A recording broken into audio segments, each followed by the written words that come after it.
அடுத்தது எல்லா ஊடகங்களும் பரவலாக கேட்கின்ற முக்கியமான கேள்வி சொத்து. இத்தனாயிரம் கோடி சொத்து, அத்தனாயிரம் கோடி சொத்து. ஐயா,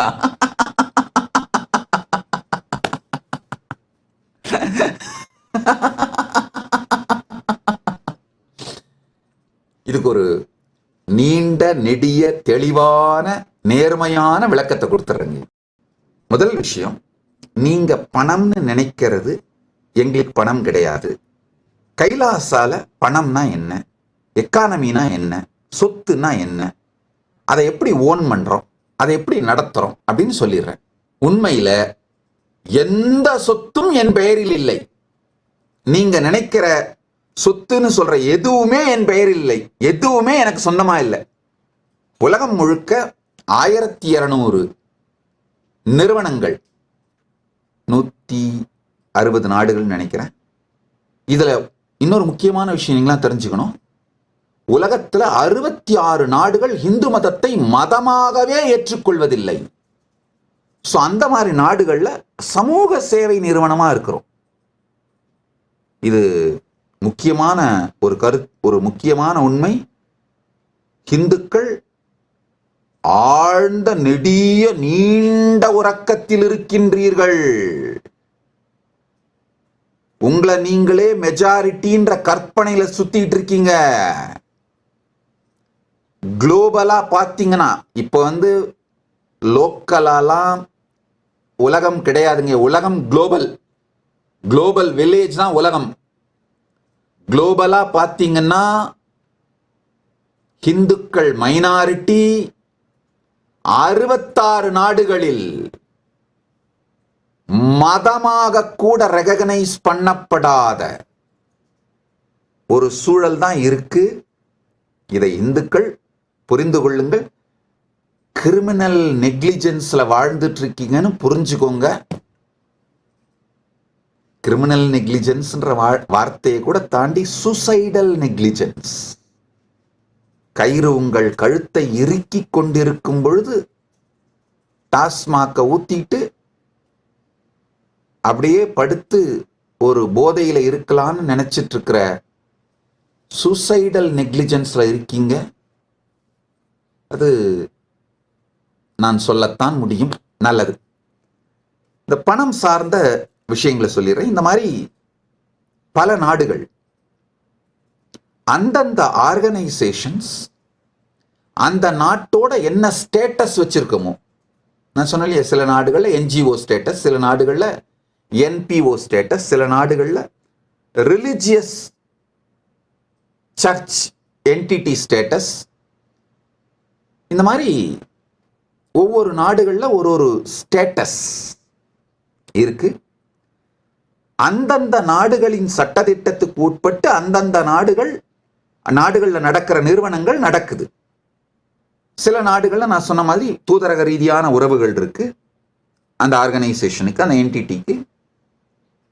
இப்ப எல்லா ஆர்கனைசேஷனுமே 2 principle, economic chastity, economic independence, இந்த 2 கருத்தின் மூலமாக, 2 கொள்கை மூலமாக தான் நடத்துறோம். எக்கனாமிக் சேஸ்டிட்டினா என்னன்னா, இஞ்சி வாங்க கொடுத்த பணத்தில் சுக்கு வாங்க கூடாது.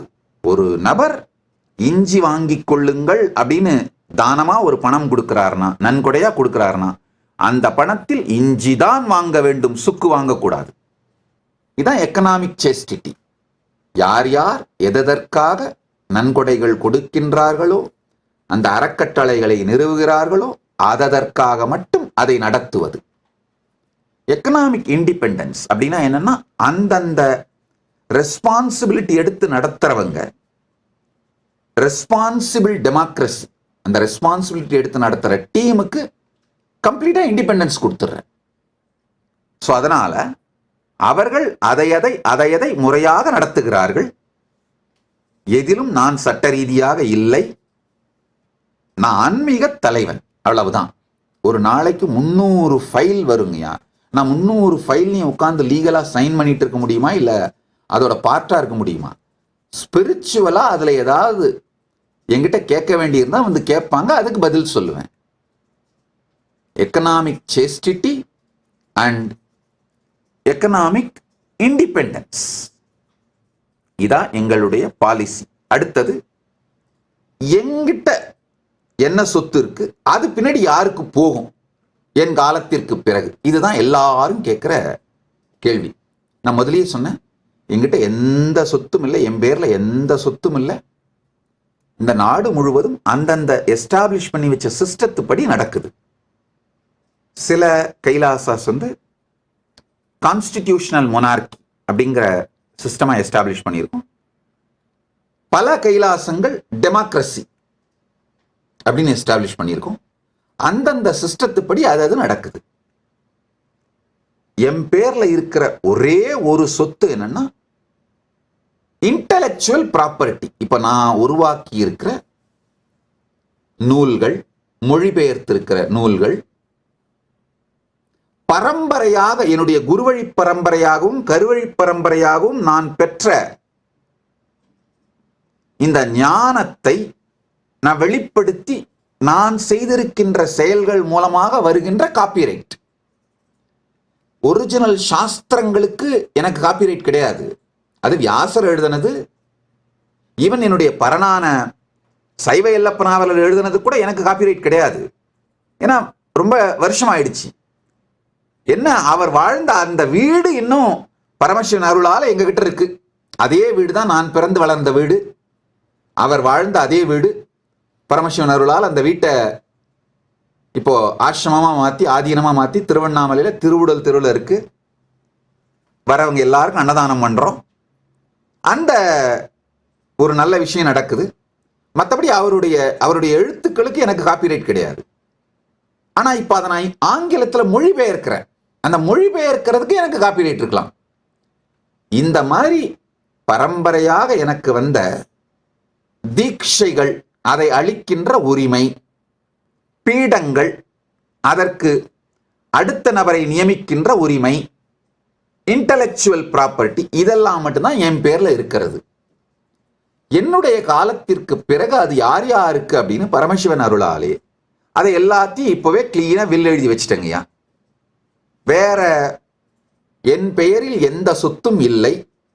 இந்த சொத்து என்னுடைய காலத்திற்கு பிறகு யாருக்கு அப்படின்ற கவலையும் உங்களுக்கு தேவையில்லை. If you found this video entertaining, entraining and enlightening, take a moment to like, share and subscribe. And don't forget to hit the bell icon. Thank you so much for tuning in.